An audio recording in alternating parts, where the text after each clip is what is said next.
Hey guys, what's up? The people who follow me on Instagram might know that I joined Timbaland's new platform BeatClub back in March. I'll be talking about my experience with the platform so far and some weird things I found out about BeatClub. I know I might get some flack for this, but I hope my video will provide some insights for the people who are on the fence of joining BeatClub or for the people who are already a part of BeatClub. First, a short introduction for the people who do not know what BeatClub is. It's a platform for music creators based on 3 pillars: community, opportunity and creator tools. So the first part is community. You're able to collaborate and network with like-minded producers, songwriters and artists. They advertise their famous members like Scott Storch, Cash Money AP, Justin Timberlake, Mike Dean, Mike Will Made It and a lot more. The second part is opportunity. You can submit beats to a whole bunch of placement opportunities with often well-known artists. That means if your beat or song is selected by one of BeatClub's A&Rs, it will be playlisted to the artists or studios, and that might result in your beat or song being used by a famous artist, movie, game, commercial or whatever. The third part is creator tools. This includes sample packs and software that are made available to you. This includes software from Native Instruments and Isotope. To join BeatClub, you first need to apply, because only creators that meet a certain standard are allowed in. Joining BeatClub is also not free. There's an annual cost of $250. For me, the main reason for joining BeatClub was the possible opportunity to work with bigger artists. Being able to submit beats for placements with well-known artists such as Cardi B seemed like a really great reason to try out the platform. I thought the price of $250 was a little high, but with the software that they promised, I thought it was a fair deal. The first thing I noticed after joining was that the software that they had promised were actually just trials. This was a bit of a letdown. Yeah, it's great that you can test the software, but if you use it in any projects, you kind of need to purchase the software to open the projects again later. So I'd rather not use them altogether. In my opinion, the way they advertise this on their website is very misleading. You can also download some sample packs from BeatClub that you can use in your music. You have to be wary though. Most of these sample packs are not royalty free. So if you decide to use any of these samples in your music, you owe royalties to BeatClub. The next thing I noticed is that you could schedule a Zoom call with Timbaland and some of the BeatClub representatives. I'm a big fan of Timbaland's music, so of course I immediately scheduled a call. Being in that Zoom call with him really made me excited about the possible opportunities to get placements. I didn't really care about the whole trial software ordeal anymore after that, and I was ready to work hard. In the meeting, they also suggested that we would join a BeatClub Discord server and connect with other producers and artists over there. This is definitely a nice place to connect with other like-minded people, and definitely also one of the best features of BeatClub. When you look at the opportunities section in your BeatClub dashboard, you see a lot of cool opportunities. You can submit beats for example, Cardi B and other well-known artists. At the time of making this video, there are close to 100 opportunities that you can submit to. If this is an exclusive community, that should be plenty of opportunity to get your stuff out there somewhere. I submitted beats to several of these placement opportunities. For the most opportunities, you get a brief of what the A&Rs are looking for, so I usually made custom tailored beats. In the beginning, you could send in 5 beats for an opportunity, but now that has changed to 3 beats per opportunity. For my first 5 submissions, I always got back generic messages like, "We really like your sound, but we didn't playlist any of the songs. Please keep submitting." This was kind of discouraging. When I look back on it, I do have to admit a few of the beats that I submitted could have been better. But yeah, you can't always make your best work every time, you know. On submission number 6, I again did not get playlisted for that opportunity, but they did say that they liked one of the beats for another opportunity and that they would try to playlist it over there. That was back in May, but so far I have not heard anything back from that. I do realize though that you need a lot of patience in the music business, definitely on this level. However, I do feel like that the communication could be a little better, as I didn't even know what opportunity they would playlist it in. After that, I did a submission for the movie Fast X, which I made a video about that I will link over here.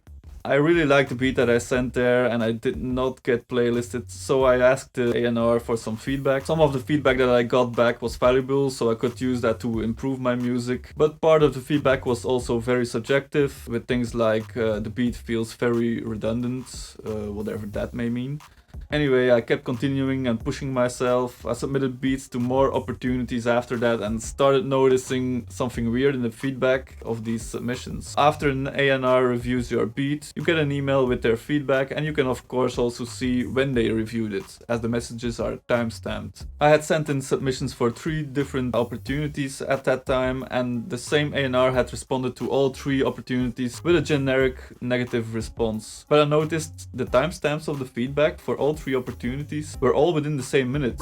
Every submission had 3 beats in them, so it's impossible that the A&R was able to properly review all those beats and also give feedback all within that same minute. Kinda sucks if you spent hours creating them. I had submitted to even more opportunities after that, and once again I noticed exactly the same happening for another pair of opportunities that I submitted. So again I got feedback for multiple opportunities at once, and all within the same minute from the same A&R. This really made me question if they even listen to the music that gets submitted at all, and it made me skeptical about the platform in general. Around this time I also stumbled upon a video online made by a fellow BeatClub member. His name is Brad Dassey. He was saying BeatClub is all a scam. It's been nothing but a joke and a scam from the get-go. He said they just let anyone in. They don't care, they just want your $250. He also claimed most responses to submissions are automated by bots. There's nobody carefully looking over your music. They obviously are probably not really listening to any of it, because for one, I mean, sometimes you get a reply within seconds. Not knowing what to believe, I started doing some of my own research. The first thing claimed was that they would just let anyone in BeatClub. I thought, let's see if this is true. So I went to sign up with a fictitious artist name called The Real Whirlpool. Whirlpool was the name of my old business, so I also had a separate email, info@whirlpool.com. You also need to provide them with a link to your music so they can listen to some of your stuff. I just entered a URL that did not exist. And lo and behold, one day later I received an email with an invitation code to join BeatClub and pay the $250 fee. So far for BeatClub being an exclusive place. This definitely explains why they would not have time to properly listen and respond to all submissions. Loads of people will be submitting stuff. If there's a bajillion people sending song demos in for these opportunities, there's no way that they could check it in seconds. By the way, just a small disclaimer before I continue. The BeatClub terms and agreements state that you're not allowed to share any screenshots of the platform itself, so I'm also not doing that in this video. I think this is a weird rule for them to make, but I suppose that they purposely did this to make the platform appear to be more exclusive. Continuing. In order to find out if other people were having any success with their submissions, I started contacting random BeatClub members in Discord and on Instagram. I contacted over 50 people and asked if they submitted to a lot of opportunities and if they had landed any placements so far. About half of the people I contacted have responded so far. Some of them told me they did get playlisted a couple of times, and of all the people there was one person who would have samples of him appear in a BeatClub sample pack. But other than that, none of them had really landed any placements so far, even though some of them submitted to quite a lot of opportunities. I'd also like to add that some of these people that responded have gold records or other awards, so it's not like they all make subpar music or something. On the other hand, one of the producers I was in touch with did mention that he heard of people who had supposedly landed placements though. I must also mention that on this level it can take quite some time before an instrumental is used sometimes. However, I do think the communication from BeatClub could be better here. There's absolutely no transparency. So yeah, I don't really know what to think about this. It's also weird that some of the opportunities just stay on the platform. You'd expect that there are some kind of deadlines, but there never seems to be any advertised deadlines and most of the opportunities just stay available. Something else that I found striking was that it's not possible to connect with all of the advertised famous members of BeatClub or work together with them to create something. A lot of the advertised members are never on the Discord server. There seems to be a really big divide here between BeatClub VIPs and normal members, I guess.